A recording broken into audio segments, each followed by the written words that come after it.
जो होता है अच्छे के लिए होता है कहानी। नमस्कार दोस्तों, प्रेरणादायक कहानी में आप सभी का स्वागत है।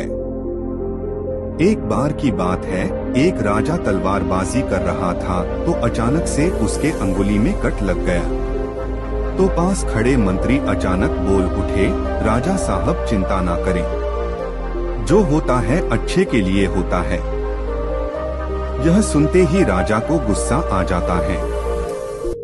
राजा उस मंत्री को कारागृह में बंद करने का आदेश दे देता है और बोलता है, इसको फांसी पर चढ़ा दिया जाए। यह सुनकर मंत्री घबरा गया। उसने राजा से निवेदन किया, महाराज, मैंने आपके यहाँ इतने वर्षों तक काम किया है, क्या आप मेरी अंतिम इच्छा पूरी नहीं करेंगे?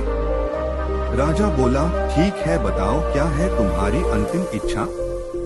मंत्री बोला, कृपया मुझे 10 दिन का समय दीजिए, उसके बाद आप मुझे जो चाहे वो सजा दे दीजिए। राजा ने उसकी अंतिम इच्छा मान ली। राजा दूसरे दिन अपने सैनिकों के साथ जंगल में शिकार पर निकला। जंगल के बीच में राजा अपने सैनिकों से बिछड़ गए और रास्ता भटक गए। रास्ता ढूंढते हुए राजा वनवासियों के बीच पहुंच गए, जो बलि देने के लिए किसी को ढूंढ रहे थे। वनवासियों ने राजा को पकड़ लिया और वन की देवी को बलि देने के लिए ले गए। बलि देने की सारी तैयारियां पूरी हो गई। जैसे ही राजा को बलि देने के स्थान पर ले जाया गया, वहां खड़े बुजुर्ग की नजर राजा की खंडित अंगुली पर पड़ी। उसने आवाज लगाई कि ये तो खंडित है, इसकी बलि नहीं दी जा सकती। तो वनवासियों ने राजा को छोड़ दिया। राजा जैसे तैसे वहां से निकला और अपने राज्य पहुंचा। सबसे पहले कारागृह में अपने मंत्री से मिलने पहुंचा। राजा ने मंत्री से कहा, आपने सही कहा था, अगर मेरी अंगुली नहीं कटी होती तो मैं जिंदा नहीं होता। यानी जो होता है वो अच्छे के लिए होता है। राजा ने फिर पूछा, मेरा तो फायदा हुआ, लेकिन आपका कैसे फायदा हुआ? मैंने तो आपको सजा दी।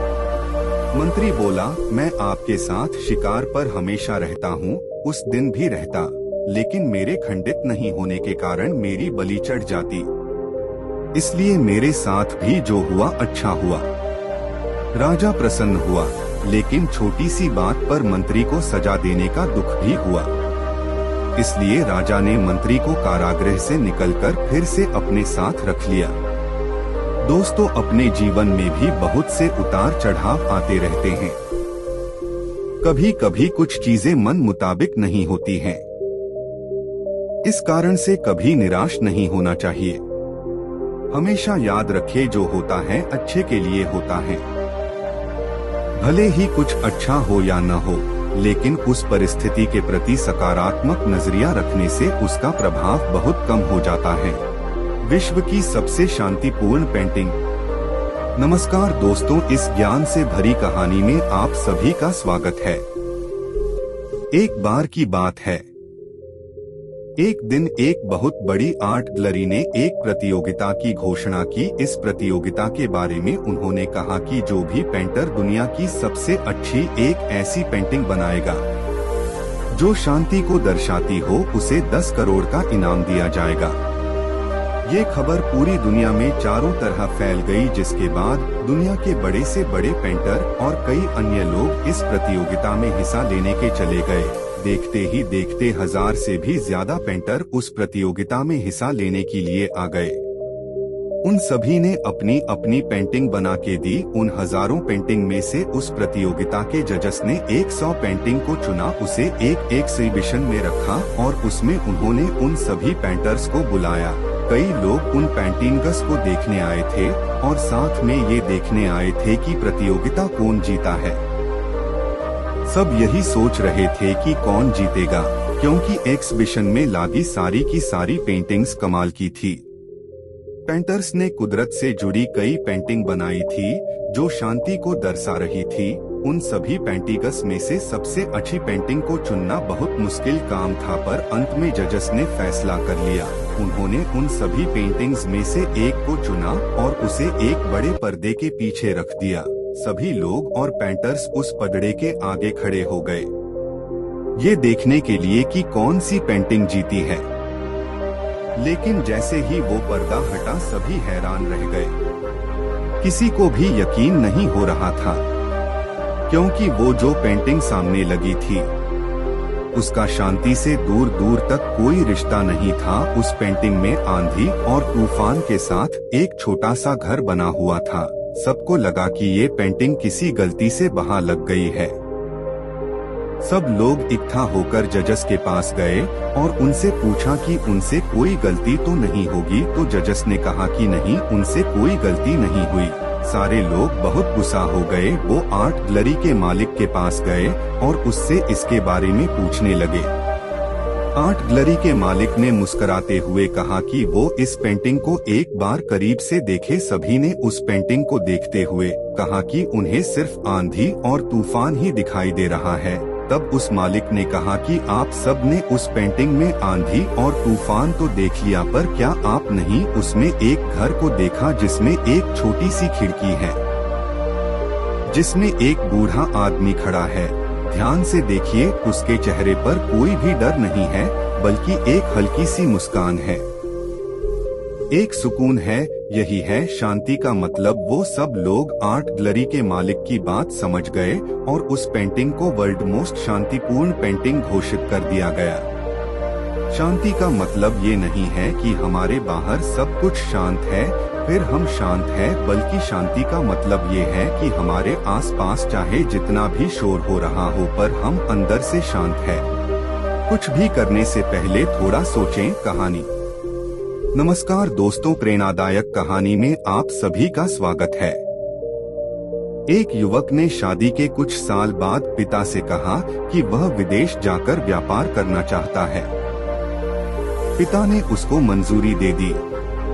युवक अपने माँ बाप और गर्भवती पत्नी को छोड़कर व्यापार करने विदेश चला गया। उसने विदेश में कड़ी मेहनत की और धन कमाया और वह बहुत अमीर सेठ बन गया। लगभग 15 वर्ष धन कमाने में बीत गए तो उसे वापस घर लौटने की इच्छा हुई। पत्नी को पत्र लिखकर उसने आने की सूचना दी और जहाज में बैठ गया। वह सेठ कुछ दिनों बाद अपने नगर पहुंचा। नगर के एक चौराहे पर ही उसने देखा कि एक व्यक्ति एक बोर्ड के साथ खड़ा था। उस बोर्ड पर उसने लिख रखा था, बेशकीमती ज्ञान के सूत्र। सेठ ने उस व्यक्ति के पास जाकर पता किया तो उसने बताया कि मैं बेशकीमती ज्ञान के सूत्र बेच रहा हूँ। तो सेठ बोला, ठीक है, एक सूत्र मुझे भी दे दो। वह आदमी बोला, मेरे हर ज्ञान सूत्र की कीमत 100 स्वर्ण मुद्राएं हैं। सेठ को यह सौदा महंगा तो लगा, लेकिन उसने एक ज्ञान सूत्र खरीद लिया। उस व्यक्ति ने सेठ को ज्ञान का सूत्र दिया, कोई भी कार्य करने से पहले 2 मिनट रुककर सोच लेना। सेठ ने वह सूत्र अपनी डायरी में लिख लिया। सेठ को अपने घर पहुंचते पहुंचते रात हो गई।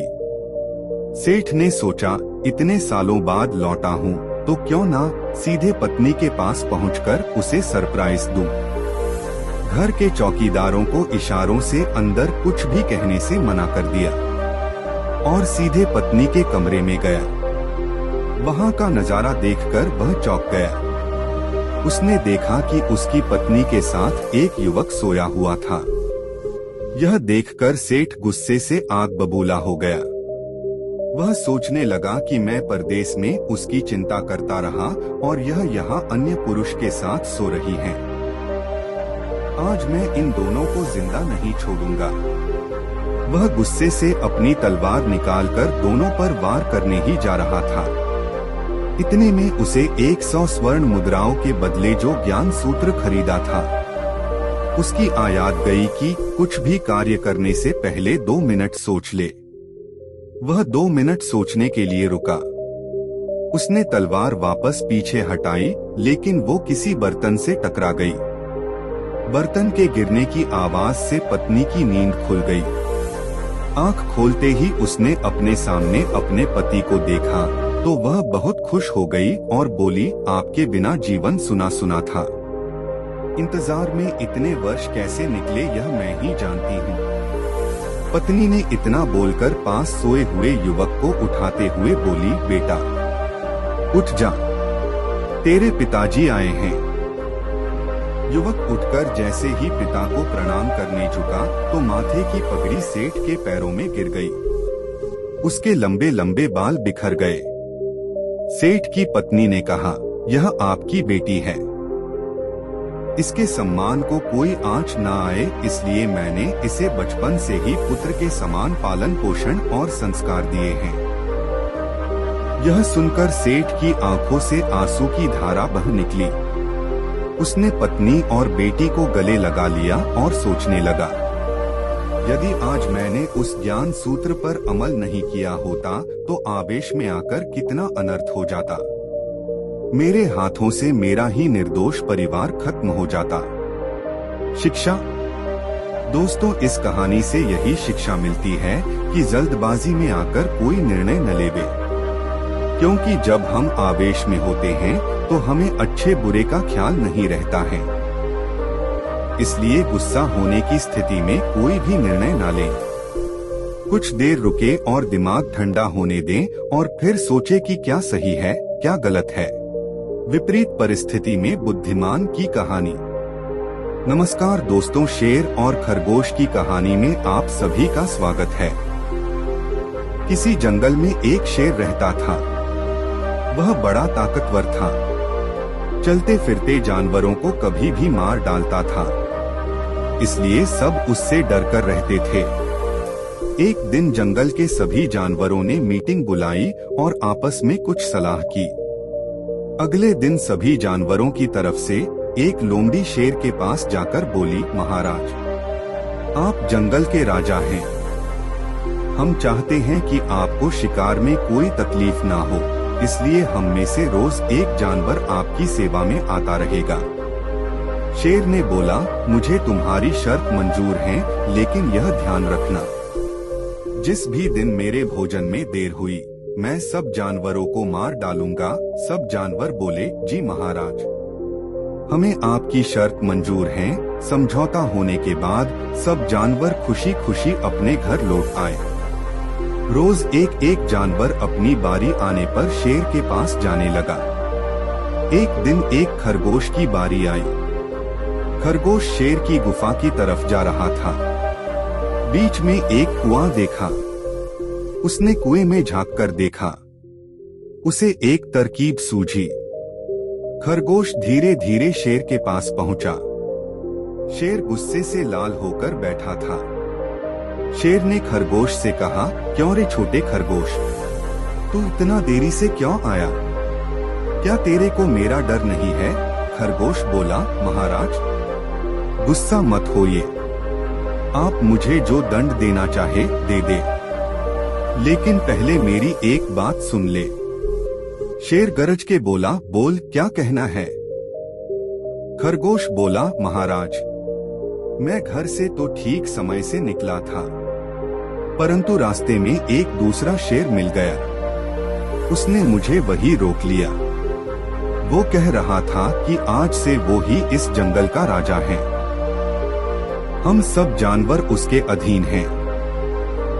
लेकिन मैं वहां से किसी तरह भाग निकला और आपके पास आ गया। शेर को एकदम गुस्सा आ गया। हुंकार भरते हुए बोला, अच्छा, उसकी यह हिम्मत, चल मेरे साथ, उसे मैं अभी ठीक करता हूँ।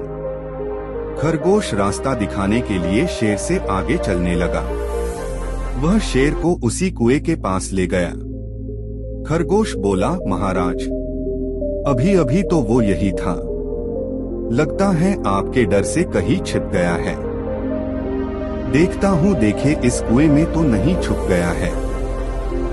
ऐसा कहकर खरगोश कुएं में झांकने लगा।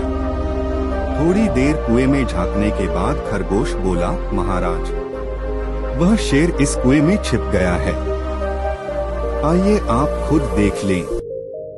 शेर कुएं में झांकने लगा। पानी में उसने अपनी परछाई देखी। अपनी परछाई को उसने दूसरा शेर समझा। शेर ने जोर से दहाड़ मारी। कुएं में आवाज गूंजी। उसे खुद की आवाज वापस सुनाई दी। तो शेर को विश्वास हो गया कि यह दूसरे शेर की आवाज है। इसलिए वो गुस्से से उसकी परछाई की ओर कूद पड़ा और डूबकर मर गया। खरगोश खुश होकर घर लौटा। उसने यह घटना सब जानवरों को बुलाकर सुनाई। शेर के मरने की खबर सुनकर सब जानवर खुशी से नाचने कूदने लगे। सबने मिलकर खरगोश को अपना राजा मान लिया। उसने सब जानवरों को बोला, जो काम ताकत से नहीं हो सकता, उसे हम दिमाग से पूरा कर सकते हैं। शिक्षा। दोस्तों, कैसी भी मुसीबत या परिस्थिति हो, हमें बुद्धिमानी और हिम्मत से काम लेना चाहिए। दोस्तों, आपको यह कहानी कैसी लगी कमेंट करके जरूर बताएं और अपने दोस्तों के साथ शेयर करें।